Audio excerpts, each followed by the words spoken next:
हाँ हेलो।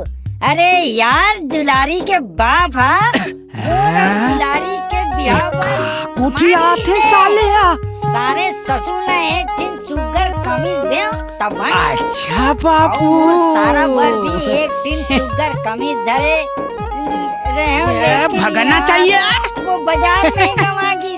हमरो बिहाव होई बसंती, अरे हमरो बिहाव होई ना। एक का लिखा है साले एला देख बेझन। अरे एक गांव के पटेल सरपंच मौला देख के डरते और यहाँ देख बेझन ऐसे लिखे है, देखना चाहिए।